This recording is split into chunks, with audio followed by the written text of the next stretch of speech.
코로나19, 넌 누구니? 엄마, 콧물이 자꾸 나요. 슬기는 감기에 걸린 것처럼 콧물이 나오고 재채기도 하더니 열까지 나고 있어요. 어디가 아픈 걸까요? 슬기처럼 기침을 하거나 열이 난다면 코로나19에 걸린 건 아닌지 의심해 봐야 해요. 코로나19, 넌 누구니? 감기에 걸린 것처럼 열이 나거나 가래가 생기고 기침을 하는 증상 말고도 머리가 아프거나 숨쉬기 힘들다면 우리는 코로나19를 의심해 봐야 해요. 코로나19는 2019년 12월에 처음 발견된 뒤로 지금까지 전 세계로 확산되고 있어요. 우리에겐 코로나19란 이름이 익숙하지만 진짜 이름은 코비드19예요. 이 이름에는 여러 의미가 담겨져 있어요. CO는 코로나란 이름을 의미하고 VI는 바이러스, D는 질환이란 의미를 각각 가지고 있어요. 마지막으로 19는 코로나가 세상에 처음으로 알려진 해인 2019년을 의미하는 숫자예요. 이 이름을 우리나라 말인 한글로 바꾸면 코로나 바이러스 감염증 19란 긴 이름이 되는데요. 말할 때는 짧게 줄여서 코로나19라고도 해요. 우리나라에서도 코로나19를 확진받는 사람들이 많이 늘어났지만 아시아나 중동, 아메리카, 유럽 등 전 세계적으로도 심각하게 늘어나고 있어요.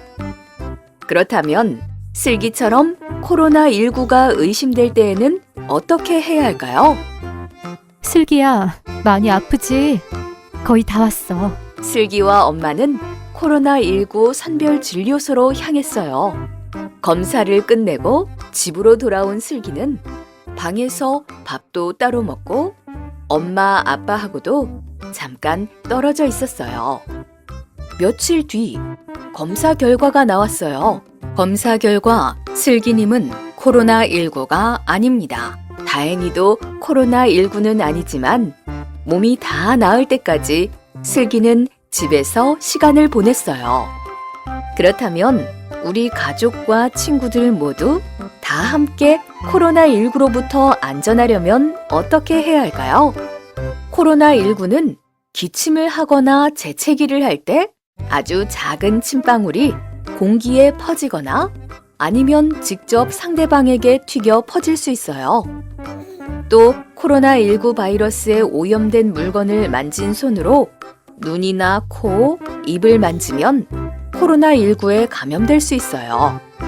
그러니 코로나19를 예방하기 위해서는 친구나 다른 사람들에게 침방울이 닿지 않도록 마스크를 쓰고 가까이 접촉하지 않고 거리를 유지하는 게 중요해요.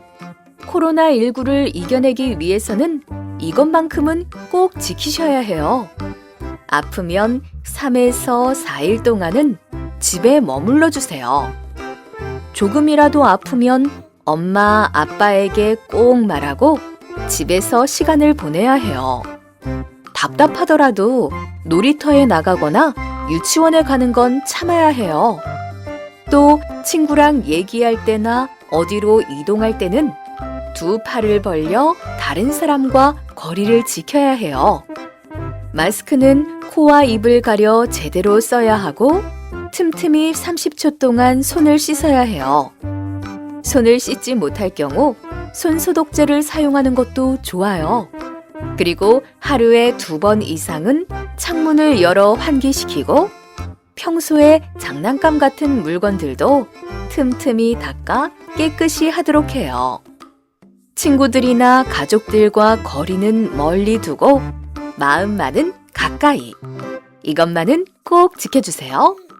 그럼 건강한 유치원을 만들기 위해 어떻게 지내면 좋을까요?